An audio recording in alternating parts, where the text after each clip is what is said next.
La lucha es para siempre. Esta semana celebramos el Día Internacional de las y los Trabajadores, así que en primer término saludarlos y saludarlas a todos y todas en este día atrasado, pero bueno, no dejar de transmitir el saludo y tratar de reflexionar un poco sobre esto, ¿no? Porque ¿qué es lo que se conmemora? ¿Por qué se conmemora este día, el Día de los y las Trabajadoras, el 1 de mayo? Bueno, porque en 1866, hace 159 años ya, fueron asesinados un grupo de sindicalistas en Estados Unidos, los llamados los mártires de Chicago. No vamos a profundizar hoy en esta historia, sí vamos a estar hablando en un ratito nomás, en el próximo bloque, sobre la situación del trabajo en la Argentina, pero sí un pequeño comentario sobre esto que viene al caso. Porque, ¿qué es lo que pedían? ¿Qué es lo que reclamaban los mártires de Chicago? Bueno, el reclamo, el pedido, la reivindicación era la jornada laboral de 8 horas. Y hoy, casi 160 años después, con enormes avances tecnológicos en el medio, además, que maximizan la productividad, en el mundo se está discutiendo una nueva reducción de la jornada. Se lo escuchábamos decir a Lula da Silva en Brasil, se lo escuchamos decir al gobierno de Claudia Sheinbaum en México, en el marco de las palabras, las conmemoraciones por este nuevo aniversario del 1 de mayo. Recuerdo también, fue una de las consignas, fue uno de los ejes que se puso sobre la mesa, que se puso en discusión por parte de Sergio Massa durante su candidatura presidencial en el año 2023. Y al igual que como ocurrió y como venimos discutiendo respecto a la política arancelaria, cuando la guerra comercial desatada por los Estados Unidos con la suba de aranceles a las importaciones fue generando repercusiones en el resto del planeta, la respuesta del resto de los países a esta suba de aranceles. Bueno, al igual que como había ocurrido en aquella ocasión, el mundo va para un lado y Argentina va para el otro.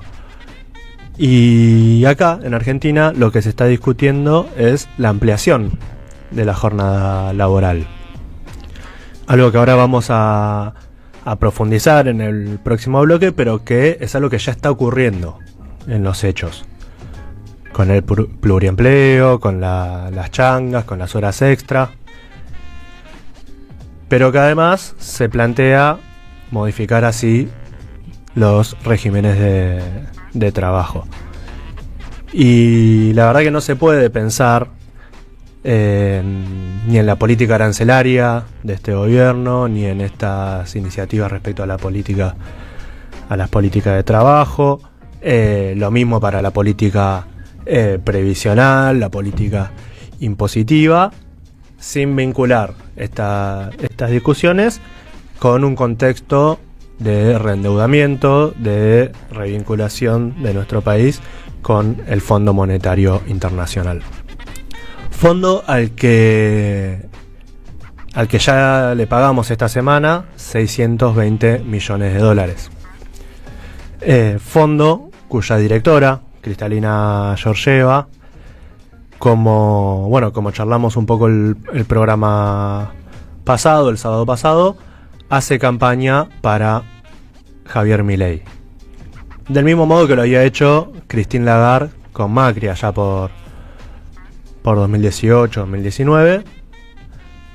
Bueno, lo mismo está haciendo Cristalina Georgieva y agravia nuestra soberanía, instando lo que dice que insta a que en las próximas elecciones decidamos continuar con el rumbo económico del gobierno de Javier Milei. Se sacó también, esto no lo habíamos charlado el programa pasado, pero se sacó también una foto con Sturzenegger luciendo ambos unos pines con una motosierra. El que tomó cartas en el asunto fue Axel Kicillof, quien pidió al directorio del fondo que investigue esta situación. Vamos a leer el tuit que publicó, donde comunica que envió una carta al directorio del fondo. Acabo de enviar una carta al directorio ejecutivo del FMI exigiendo una investigación sobre la conducta de Kristalina Georgieva. Con sus declaraciones sobre las elecciones argentinas y su apoyo explícito al oficialismo, violó el reglamento del fondo y su deber de imparcialidad. No solo intervino en nuestro proceso electoral, sino que llegó a posar en una foto oficial luciendo un pin partidario de La Libertad Avanza, un hecho absolutamente inédito. ¿Se imaginan las reacciones que causaría en el mundo si la titular del FMI se dejara fotografiar con un pin del Partido Justicialista o de Morena? La gravedad de esta injerencia no puede ser relativizada. Lesiona nuestra soberanía y compromete la neutralidad que debe regir a cualquier organismo internacional. Exigimos una rectificación inmediata y una investigación interna para determinar si corresponde su remoción. El fondo no debe mandar sobre las decisiones del gobierno argentino y mucho menos sobre la voluntad electoral del pueblo argentino. Bueno, ahí el tuit de Axel Kicillof que enviaba esta carta al directorio del fondo y reflexionar, ¿no? Porque mientras tanto Javier Milei recibía al almirante Alvin Halsey, jefe del Comando Sur de los Estados Unidos. Vendría a ser el sucesor de Laura Richardson. ¿Se acuerdan? A quien escuchamos hablar de los recursos de nuestro continente como si fueran propios, como si fueran estadounidenses. Hablaba del litio, del Amazonas, del petróleo y de su vocación por intervenir en la explotación de estos recursos en competencia con China y Rusia. La agenda de Halsey, este jefe del Comando Sur de los Estados Unidos, que estaba atravesada por su interés en el litio, en el 5G y en las rutas marítimas, continuaba en Ushuaia, donde pretenden instalar una base naval con miras hacia el Atlántico. La entrega de soberanía es total, es absoluta. ¿Se acuerdan, por ejemplo, de la planta de GNL que se iba a hacer en Río Negro? Porque, en palabras del gobierno nacional, del mismísimo Javier Milei, no se podía hacer con el enano comunista de Kicillof en Bahía Blanca. Bueno, YPF anunció también la semana anterior que esa inversión tampoco va a tener lugar, que esa inversión tampoco se va a hacer, perjudicando no a Kicillof, ni siquiera al pueblo de una provincia, que ya sería suficientemente grave, sino al conjunto de nuestro país. Esto es muy grave para toda la Argentina. Y a todo esto es a lo que nos enfrentamos, a esta entrega y a este saqueo. A esta entrega y este saqueo de nuestros recursos naturales, a esta entrega y saqueo de nuestras reservas que se van en la especulación, en la timba financiera, donde si sos amigo de Caputo podés llevarte sin riesgo alguno ganancias a tasas que no se ven en ninguna parte del mundo. Y esa ganancia que se llevan un grupo chiquito de poderosos no es dinero generado espontáneamente. Esa ganancia para unos pocos es pérdida para las grandes mayorías, es pérdida para todos nosotros. Nos enfrentamos también, este modelo tiene como consecuencia el empobrecimiento de nuestro país y del Estado, que paga. Ahora se actualizaron los montos de las jubilaciones y siguen sin llegar a los 300.000 pesos, más el bono de 70.000.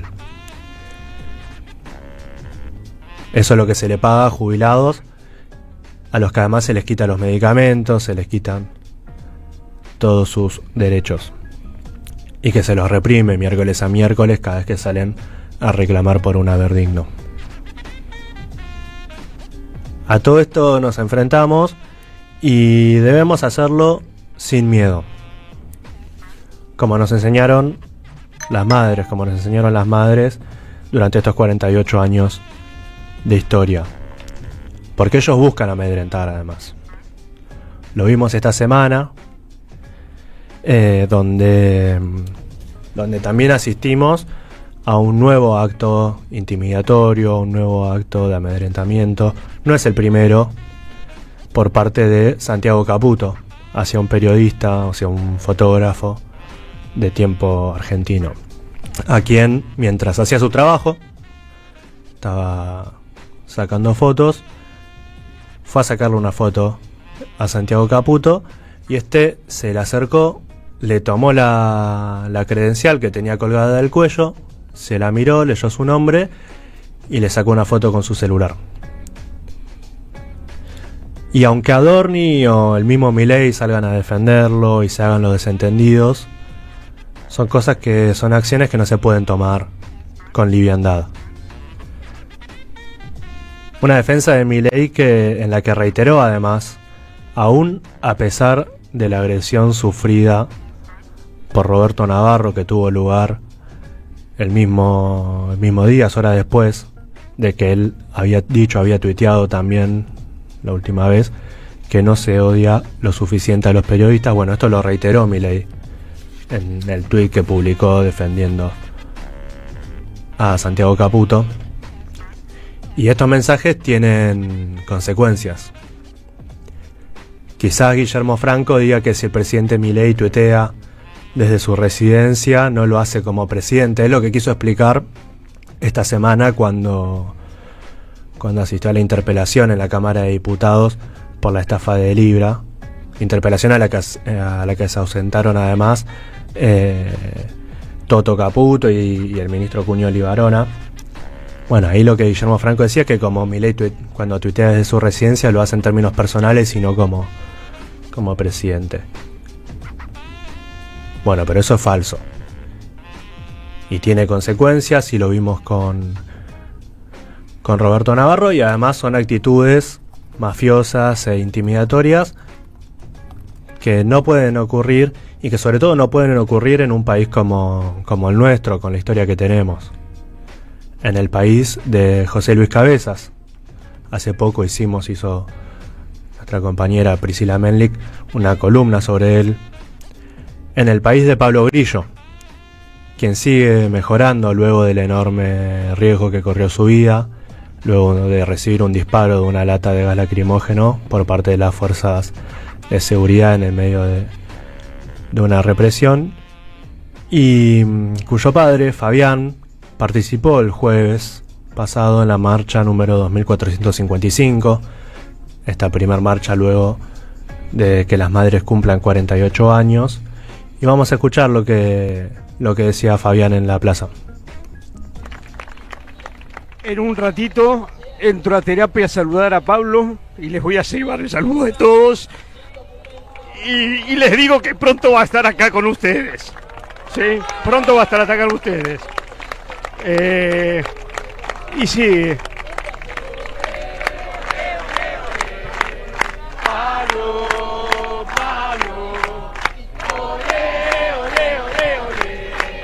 Pablo.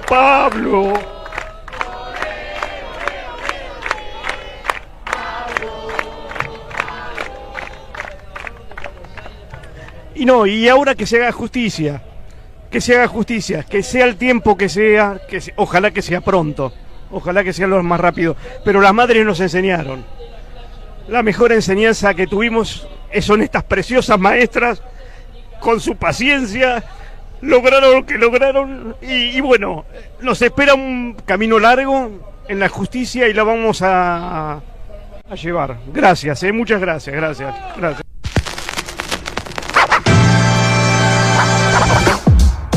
Bueno, y como dice Fabián, con la enseñanza de las madres, con su ejemplo, que ya lleva 48 años, madres que son un emblema de solidaridad, un emblema de resistencia sin dar ni un paso atrás. Madres que frente al odio y la intimidación optaron por el amor y el coraje. Madres que frente a un dolor y una pérdida inimaginable para quienes no hemos atravesado algo semejante, decidieron colectivizar esa pena, transformarla en lucha y pelear no solo por cada una, sino que socializaron la maternidad. Madres que honraron la política cuando se la mancillaba y perdía credibilidad. Madres que nos muestran que si ellas hicieron frente a la más sanguinaria de las dictaduras y continuaron luchando después, aún a pesar del dolor de perder a sus propios hijos, pero entendiendo que la mejor forma de homenajearlos era continuando su lucha. Bueno, si ellas pudieron, si ellas continuaron a pesar de todo esto, nosotros, todos, hijos de ellas, no podemos hacer otra cosa que continuar ese legado. Porque como dijeron en la consigna por sus 48 años, la lucha es para siempre. Y la vamos a continuar construyendo esta pueblada. Pueblada. Expliquemos lo que pasa.